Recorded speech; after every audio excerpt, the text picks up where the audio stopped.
Hello everyone, welcome back to my channel. And today I want to talk to you about something very different from things that I usually do. And today I want to dive into and unravel a mystery. And this mystery took place or started 80 years ago with the disappearance of Amelia Earhart. She was a very famed pilot. She was a very well renowned woman and she had these amazing awards and accolades to her name. She set records in flying, including she became the first woman to fly solo across the Atlantic Ocean. She also became the second person to take a 15-hour flight from Newfoundland to Ireland, and she also became the first person to take a journey from LA to Newark without refueling. So she was an amazing and incredible woman, and she was a very talented and famed pilot. So what really happened more than 80 years ago on July 2nd, 1937, that made her disappear? She has been the recipient of theories and speculations surrounding her disappearance. So let's get into it.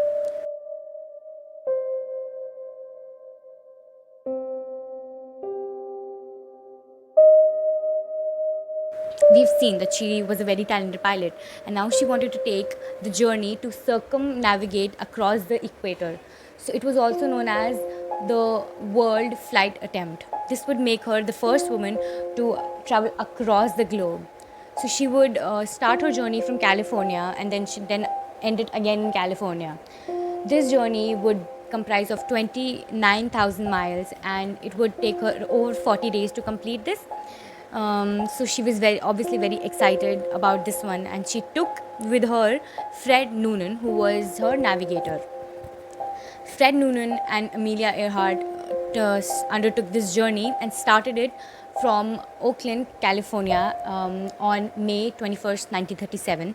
And they took flight and everything was going fine. They had completed 22,000 miles in the journey when they stopped at Lae, New Guinea. Now from here they refueled again, and this was the most fuel they had ever had in their pit stops. So it was around 1,000 gallons of fuel.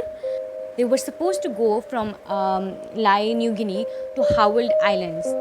Now what happened between Lae, New Guinea to Howland Island that she never really reached there is still a mystery. So what happened was, when they took flight, she was supposed to have these hourly transmissions with the radio operator at the Lae, New Guinea Airways. So they were supposed to send transmissions to each other every hour. And as soon as they took flight, the radio operator started sending transmissions because the headwinds were too strong. So this could impact the flight performance and fuel consumption.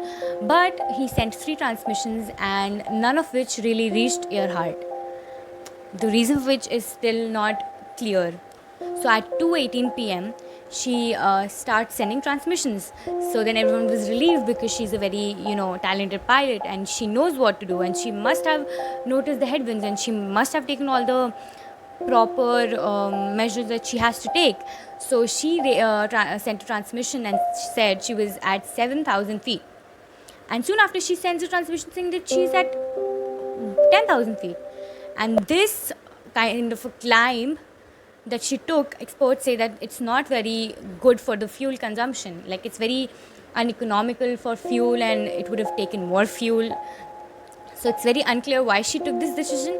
So after this, in her journey from Lae, New Guinea to Howland Island, she was also, as she approached Howland Islands, she was supposed to have a picket ship, which was called the Itasca, and it was a Coast Guard ship. And they were supposed to provide her with communications and navigation. And the people on board Itasca claim that they were very sure that Amelia Earhart's aircraft was very near them, because they could feel it and they could see it in the navigation, but they could really not see her. So they came out on the docks and they started searching for the airplane, but they could never see it. But they were sure that she's very near by where they are. So after speculations, and after waiting for her for a long time, they started getting transmissions from Amelia again. And the last 3 transmissions that she sent were we are on you, but we cannot see you. Then she also sent this transmission saying, we are on the line 157337. We will repeat on 6210 kilocycle. Wait. And then she said, we are running low on fuel. Some people also believe that she said in her last transmission that we are running north and south, but this hasn't been confirmed. But many people say that she did say that. After this transmission, she was never heard from again. Now, this mystery has a lot of speculations, a lot of theories surrounding what really happened to her. And we're going to talk about the major and the most accepted or the most speculated about theories about what really happened to Amelia Earhart. So the first and the most accepted and the most obvious theory is that when they started this journey from Lae, New Guinea, they had a fuel tank full of 1,000 gallons of fuel. But as they approached Howland Islands, their fuel was down to 97 gallons of fuel. So maybe, just maybe, their fuel tank ran low and they crashed. They had an open crash into the sea and they drowned and they died. There have been many expeditions, a very large scale, search for Amelia Earhart and her aircraft, but nothing really has been found till date.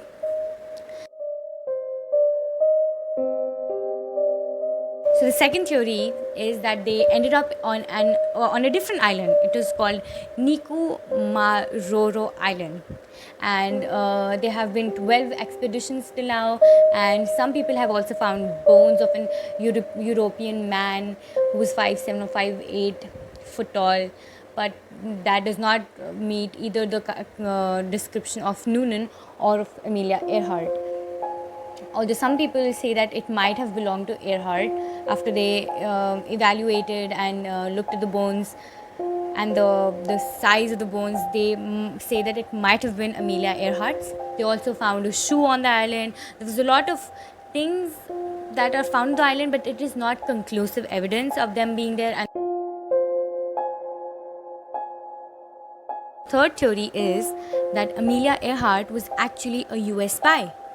So this translates like this, that Amelia Earhart was said to abandon her mission in the middle and crash near Marshall Islands, which is a Japanese controlled island, so that they can come, the US forces can come and look for her. It's also said that they reached that island and the island also captures spies and people from US and torture them. But it's said that after many years of being on the island, they were actually let out, and then they returned to the US under false names and under disguises. So Amelia Earhart's disguise is said to be Irene Craigmile, and this woman wrote novels, but then after you see the pictures of Irene and Amelia, it does not really match up, and a lot of people do not believe in this theory, and I don't believe in this theory as well. Just imagine, what? She's not Amelia. It's also said that maybe when they crashed near Marshall Islands, the Japanese captured them, and they are said to also, kill people. They executed both Noonan and Amelia Earhart, but it's not proven yet.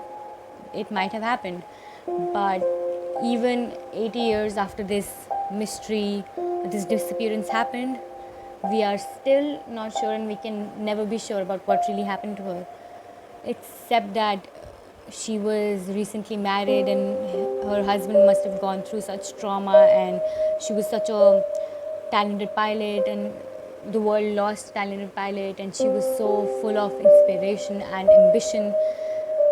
It's just very sad to think that this woman, who was becoming a pioneer for women flying, just disappeared, and we never really know what happened to her. Some people also give these stupid theories, some say that she was trapped into another dimension.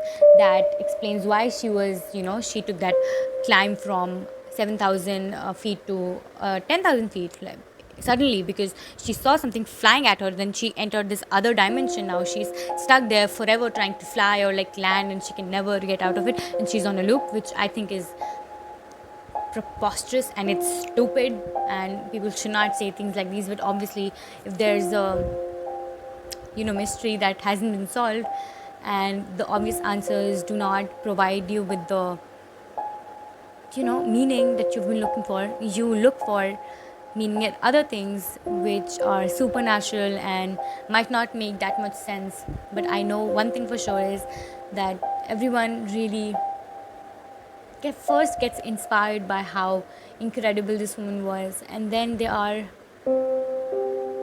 left thinking forever what really happened to her. Wow, I really liked covering her case, and I think I might start making more videos about mystery. Please let me know in the comment section below, or through any other means, if you want to see more of these mystery type videos. And I'm gonna see you in the next one. Bye bye.